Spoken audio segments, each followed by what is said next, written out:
જય શ્રી કૃષ્ણ બધાને નવા બ્લોગમાં આજનો આપણે છઠ્ઠો બ્લોગ હર્ષિલભાઈ ભાર્ગવભાઈ સાથે શૂટ કરી રહ્યા છે ને આજનું લોકેશન કાંક આવું છે.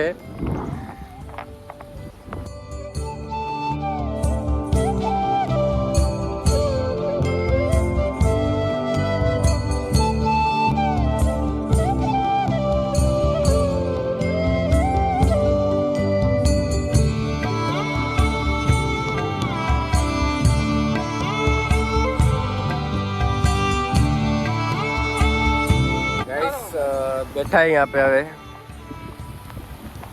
ઝરમર વરસાદ ચાલુ થયો હે. હર્ષિલભાઈ કેવું છે લોકેશન? ભાર્ગવભાઈ શું કહો છો? બસ આનંદનો માહોલ છે. આનંદનો માહોલ છે ને હવે જોઈએ ક્યાં જઈ રહ્યા. હજી પછાના જવું હે આપણે. ક્યાં શું પછાના છે કે હવે આપણે આજે જઈ રહ્યા ખારોડ ડેમે. તમને ખારોડ નદી તો બતાવીએ આગલા બ્લોગમાં, પણ આજે હવે આપણે ડેમ બતાવી દઈશું. ગંગા પરથી નીકળી ગયા અહીં હવે. ઉદયભાઈ એ જયભાઈ ને પાછળ સંકેતભાઈ ને ભાર્ગવભાઈ આવેલા. મૂળ હર્ષિલ એક બાઇકમાં છે ને ઉદયભાઈ ને જયભાઈ આગલી બાઇકમાં છે. 6 જણા જઈ રહ્યા. જોઈ શું ધારો ને કઈ આગળ આવે બતાવી દઈએ. દીપભાઈ ને દીપ દિવાણી અને દીપ વાસાણી 2 ભાઈ નથી.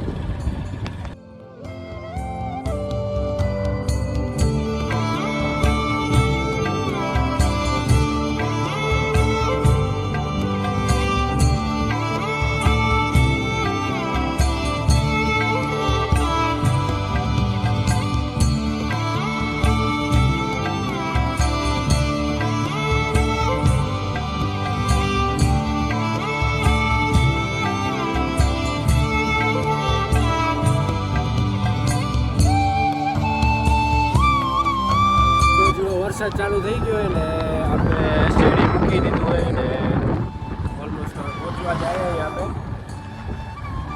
બસ રસ્તામાં જઈએ બતાવી દઈએ.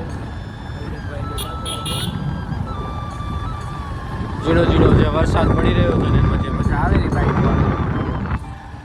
કદાચ બધા બ્લોગ આપણે ગાડીમાં જ શૂટ કરેલા ને પહેલો જ બ્લોગ એ કદાચ આપણો બાઇકમાં. સારા વ્યૂ તમને કેપ્ચર કરીને બતાવીશ. ગંગા પર કે માંડવીથી ગચ્છે સાઈડ આવો ત્યારે આપણે અહીંયા આ વચમાં જે પીળો બોર્ડ દેખાય ને એ આપણે નિશાન રાખવાનું. અહીંયાથી જે વાટે ને એ ખારો ડેમે પહોંચાડશે. અને ઓ બાજુથી આવશો ને તો ઉમાં આગળ એક આંટી ઉપર જ એક બીજો રસ્તો ફૂટેરો આગળથી એ પણ ત્યાંથી જ જશે. ત્યાંથી ગાડી જઈ રહી છે એ જ વાળી વાટેથી. એ ખારો ડેમનો જ આપણો રસ્તો હોય ને આ ગંગા પરથી ગઢસીસાવાળો હાઈવે જે કહેવાય માંડવીથી ગઢસીસાવાળો હાઈવે કહેવાય જે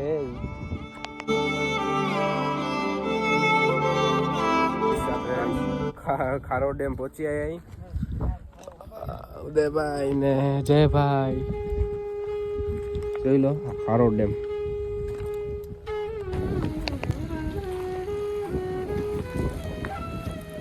હર્ષિલભાઈ કુદરતીને નિહાળી રહ્યા છે. હર્ષિલભાઈ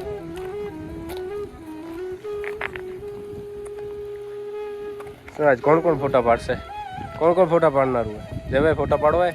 જયભાઈ ને પહેલા ઉભો રાખજો. જયભાઈ સંકેતભાઈ આ ભાર્ગવભાઈ તો જો ચશ્મા બસમાં.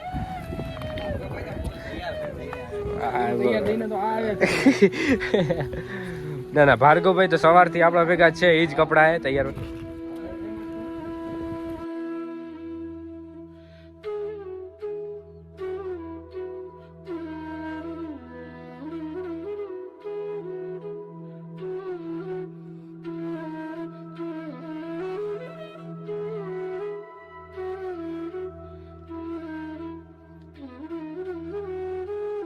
ખારોડ ડેમ આપણે નદી બતાવી હતી ને જે વ્લોગમાં એ વાળી અહીંયાથી જે ઓવરફ્લો પાણી થાય ને એ આપણે ત્યાં આવે પુલ ઉપર.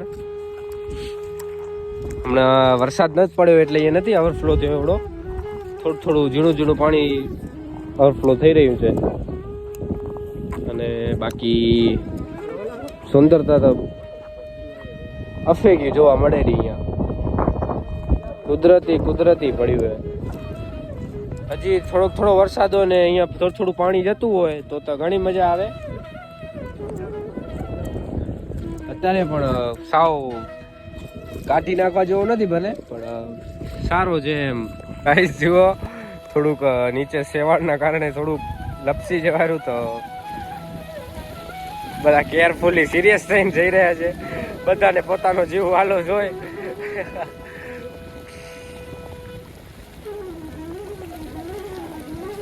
અહીંયાથી તો સારું પાણી જઈ રહ્યું છે. આટલામાં જ જે જાહેરું એટલામાં જ જાહેરું, આગળ તો કોરું હતું ભલે.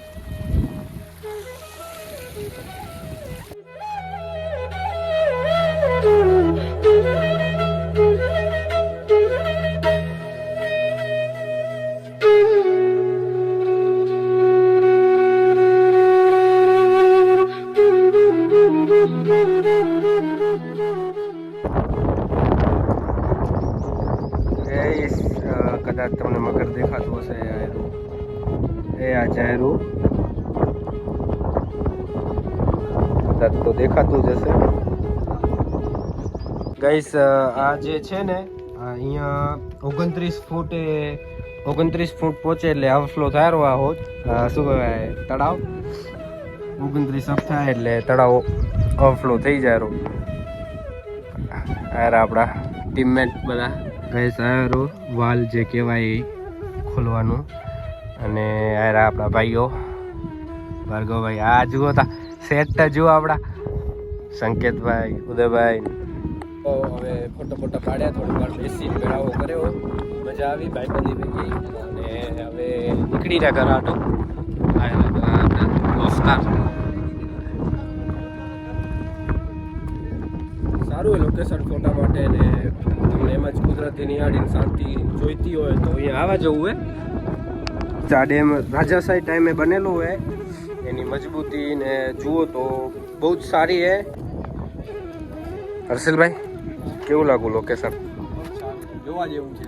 જોવા એવું હતું? વરસાદ હોય ત્યારે બહુ મજા આવે. એક મિની વોટરફ્લો ઝરણું બતાવી તમને. સંકેતભાઈ, હર્ષિલભાઈ, જયભાઈ.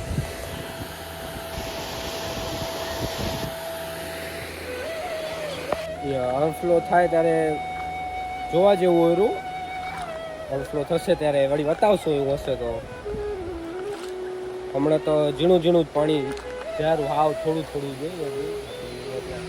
આ આખું પાણી બધામાં પાણી આવતું હોય. હમણાં થોડું એટલામાં જ પાણી જાય.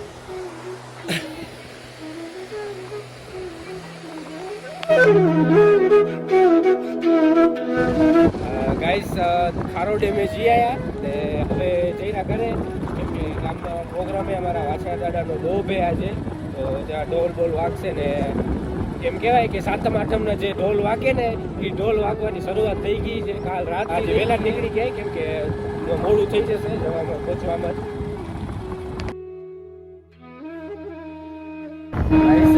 આ જે ખારો ડેમમાંથી આઉટફ્લો થઈને પાણી આવેલું એ આવી નથી. આ તમને મેં બતાવી હતી આગલા બ્લોકમાં બતાવેલી. આ નદી આપણે અહીંયા આવેલું પાણી જોયું.